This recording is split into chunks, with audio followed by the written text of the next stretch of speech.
today's my life check. Sa life check vlog ng bagets na ito, iflinex niya ang samot-saring mga puno't halaman sa kanilang bakuran. The random weeds that have been growing around it aren't actually its weeds, but the saplings. As you can see, they look beautiful.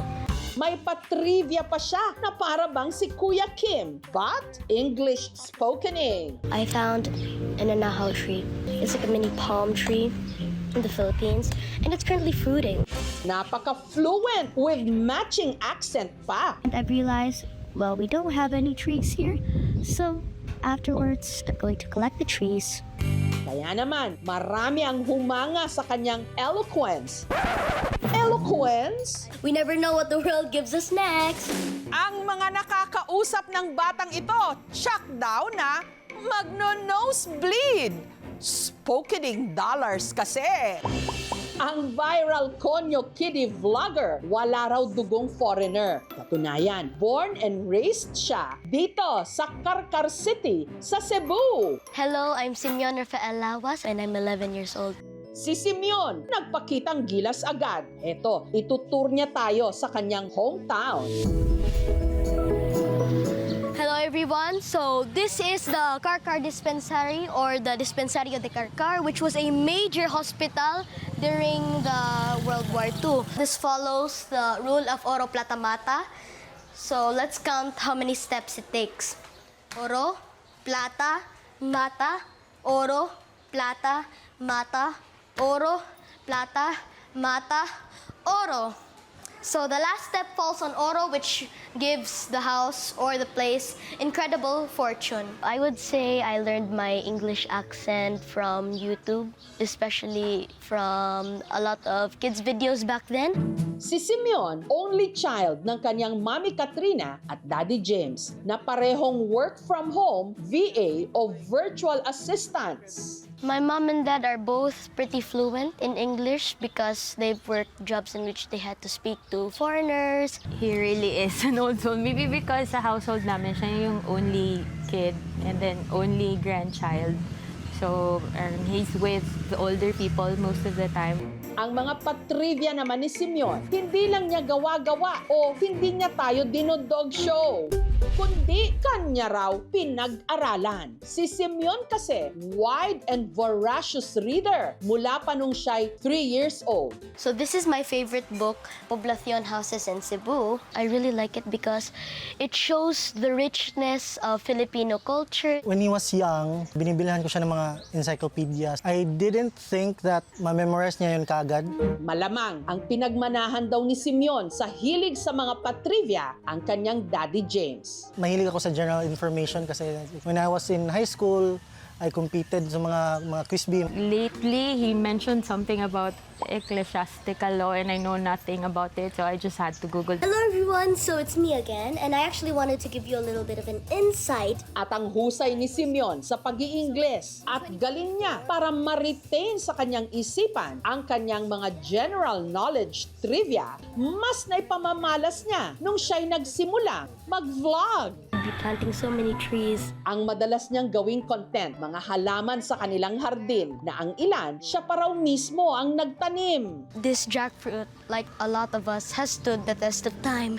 It's gone through so many things, but every time its branches broke, it grew again. It shows that even nature, in which we all are connected from, can be resilient. At sa mga nagko-comment dyan kung bakit panay English si Simeon, heto ang kanyang paliwanag. I just use the English language so that I can converse with a wide majority of people. We make small talk, of course, the Filipino way chika, but I chose to give that up today, especially because it's Lent.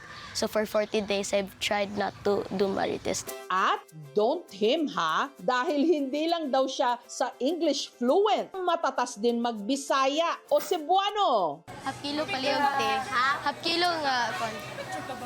1/4 na ah. Half lang. 1/4 lang. Back then, lechonillo ang tawag sa lechon because babies were used. Pero naluoy taon ng mga karkaranon o gihimong dagko, especially ang mga anay sa una. Gingnan ako si ang yang mama na like he has to learn na magbisaya because that's the native tongue. At ito todo na raw ni Simeon ang pagiging multilingual. Inahasa niya na rin kasi ang kanyang Filipino. Kapag magtatagalog ako, of course, mahirapan. Kasi hindi ako Tagalog po. Pero of course, since I'm a Filipino, I have to respect that decision because yan ang sinasalita ng mga bayani natin. Pati na Mandarin, 大家好，我叫色梅优。你好，凯文，你叫什么名字？玛丽。 polyglot yarn, marunong sa iba't ibang mga lengguwahe. Most of the people kasi, more on 2 languages lang yung kaya nilang ma-process or ma-master. So as an 11 years old na kaya gumamit ng iba't ibang language, it's very rare. Sa parenting, I think the general rule that we're trying to follow is to not show him limits and just have him follow his greatest excitement at that moment. At ang ipinagmamalaki ni na Mami Katrina at Daddy James, ang kanilang uniko iho, hindi lang daw multilingual, multi-talented din. Marunong mag-traditional calligraphy o lettering na sulat kamay. It shows the beauty of traditional writing and a writing that was founded 100+ years ago. I learned this on the internet and slowly but surely I learned the steppings. Mahusay ring mag-drawing at magpinta. Aba, performer din! Kaya niyang kumanta at umarte sa teatro. Trusty as the rooster, crowing at the break of dawn. Katunayan, ngayong Abril, lilipad siya pa Japan para bumida sa isang stage play. Siyempre, we're very proud. Yung curiosity niya knows no bounds. Pero maituturing na banghenyo si Simeon. Nitong Huwebes, dinala siya ng aming team sa isang psychologist para sumailalim sa 2 assessment. Ang una, ang tinatawag na Tony 4. It would measure what we call as fluid intelligence that would help us determine if we are some sort of street smart. The other one, by the way, is an adaptive scale. We particularly measured communication skills niya, social skills, and even skills for activities of daily living. For the test for nonverbal intelligence, actually, Simeon scored as someone who is above average. So it's above average. Above average is that the age equivalent is actually 16 years old. So he's 11 years. And then sa daily living, this is where he scored high. And for socialization, moderately high. But overall, yung score niya is high. All in all, I'm very happy with my scores. Yay! Thank you, Self. I want to learn a lot of things because I want to help people with the things I'm learning. This land was fought for from our heroes, and the people who died here on these very lands did not die just for our generation to play on laptops every day. I want them to be remembered. And I also realized there was a mini tamarind growing. English spokening man? Maunang na-import ng lechon dinihangtod sa karon ko. Sige, salamat ka. Proud bisda o bisayang dako at pusong Pilipino. Kung ganito ka-curious ang next generation, We'll be planting so many trees. aba, ang future very bright indeed! Hi.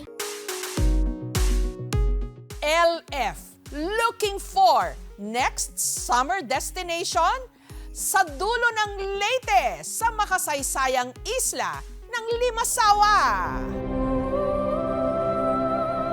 Sa gitna ng Kabisayaan, may isang maliit na isla na tahimik na nakatayo sa agos ng kasaysayan.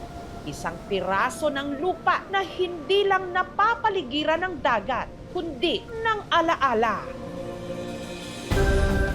Dito, noong March 31, 1521, idinaos ang kauna-unahang misa sa buong bansa at dito nagsimulang umugat ang pananampalatayang huhubog sa pagkakakilanlan ng milyon-milyong mga Pilipino.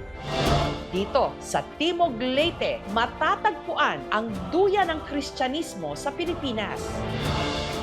Ito, ang Limasawa.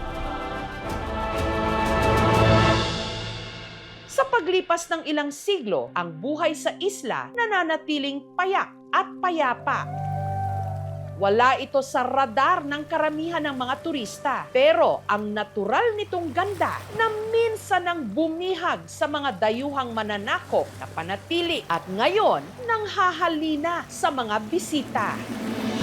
Ang jump-off point para marating ang Limasawa Island, ang pantalang ito sa bayan ng Padre Burgos.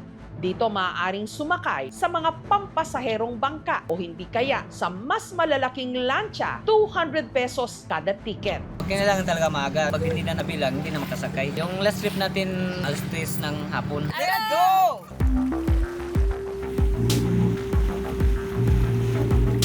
Makalipas ang mahigit kalahating oras, mararating na ang makasaysayang isla ng Limasawa. Sa pantalan pa lang, hindi na mapigilang magtampisaw. Ang tubig kasi, crystal clear. Ikimjis na yan! Ang Limasawa ang pinakamaliit na bayan sa probinsya ng Southern Leyte. Tahimik at mabagal ang buhay rito. Walang mga magagarang hotel o high-end resort. Wala ring jeep o bus. Ang pangunahing paraan ng transportasyon, motor at tricycle. Yung pamasahe po dito sa isla is 10. Tapos pag pumunta tayo sa kabilang barangay, 25. Then pag dulo-dulo, 60 per head. Pero dahil walang traffic, masaya ritong mag-road trip sakay ng habal-habal.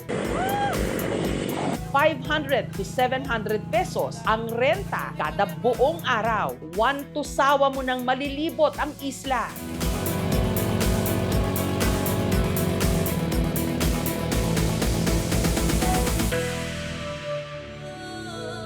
Isa sa mga sikat na stopover dito ang tinatawag nilang Little Batanes. We're happy na merong ganitong scenic view. Naririnig na namin yung tunog ng uwa na, uwe.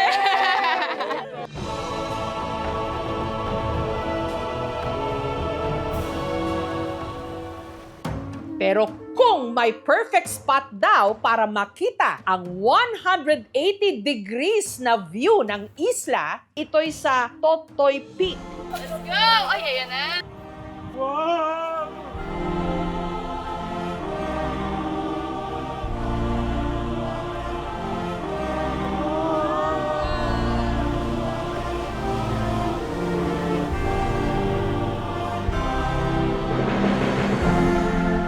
Yung medyo struggle na paakyat, sobrang sulit pagdating namin dito. Kung may one word kaming i-describe for this, ito ay, wow! Derive po sa language namin, Totoy means breast po siya. Kasi kung titingnan nyo, yung bundok is para talaga siyang breast na may nipple kasi may bato siya sa tuktok ng bundok.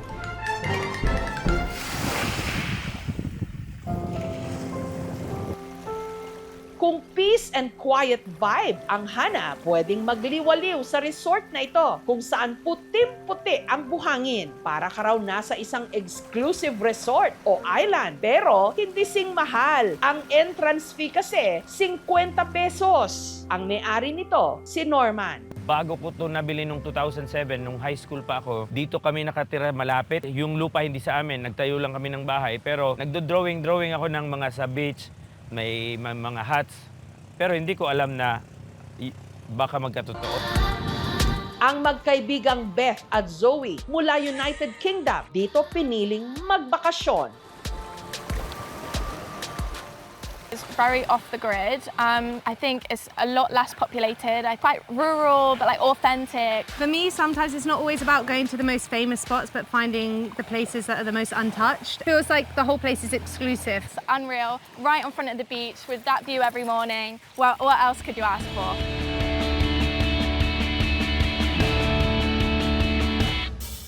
Kung thrill at adventure naman ang trip, punta na sa Barangay San Agustin. Hanapin lang ang matarik na daang ito. Baybayin pababa.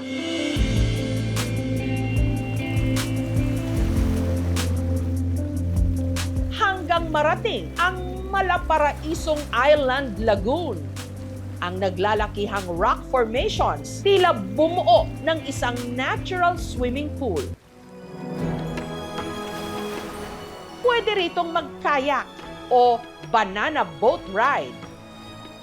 Yung kayak po, 250. Tapos may floating mat din po kami na 300 pesos po per hour. Ngunit para sa mga atapang at tao, pwede rin ditong mag-cliff jumping.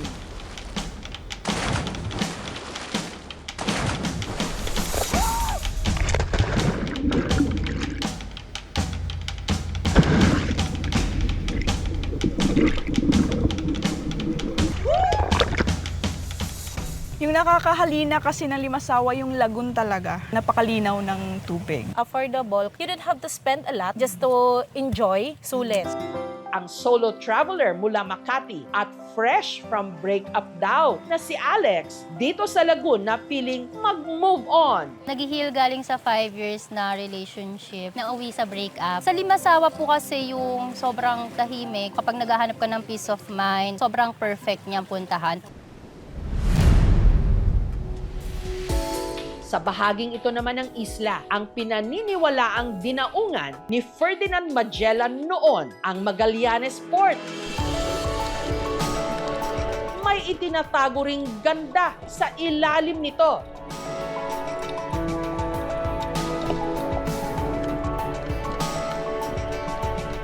Underwater playground ng mga free diver. Kapag swinerte, lumilitaw ang mga dolphin. Pero ang puso raw talaga ng Limasawa Island ang napakahalagang papel nito sa ating kasaysayan.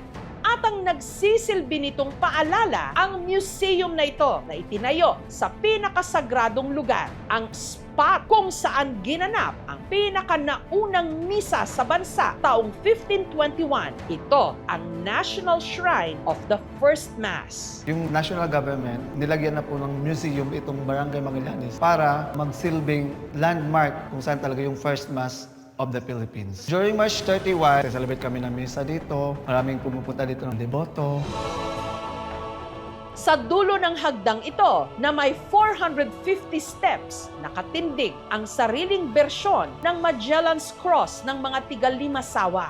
Sa mismong lugar daw na ito, iniutos ni Ferdinand Magellan noon na ipatayo ang krus para maging simbolo ng Kristyanismo. Reminder siya na yung faith starts from small beginning, na nag-start lang sa islang to, pero biglang lumaki, lumawak yung pananampalataya ng Kristyanismo dito sa Philippines. Doon sa Homonhon, nagtanong si Magellan saan kami pupunta next. Binigyan sila ng direction. You go through, nang dumating na sila sa southern tip sa Panaon, may nakita silang light. Yung original name ng Limasawa ngayon is Masawa. Masawa in itself is a Butuanon word for bright light. They stayed about 1 week. Nag-decide na sila na they will celebrate kasi importante yung Easter sa Catholic Church. Simula nang nagkaroon ng turismo dito sa isla namin, hindi na masyadong mahirap maghanap ng trabaho. Meron kami mga coastal clean up, every barangay. Bawal talaga ang magtapon ng basura sa mga dagat. Smoking free kami dito. We're making some preparation para sa mga turista na dadagsa sa darating na mga taon. Sa mga nagbabalak na mga turista na pumunta sa Isla Limasawa, sana po ay kung ano ang pangangalaga namin sa isla ay ganyan din ang inyong gawin. Para po ma-preserve natin kung anong ganda ng Limasawa. Sa mga nagpaplano riyan ng summer getaway, kung ang trip nyo off the grid na pasyalan o yung hindi dinarayo at lugar ding hitik sa kasaysayan, hindi ka magsasawa sa ganda ng Limasawa. Thank you for watching, mga kapuso. Kung nagustuhan niyo po ang videong ito, subscribe na sa GMA Public Affairs YouTube channel. And don't forget to hit the bell button for our latest updates.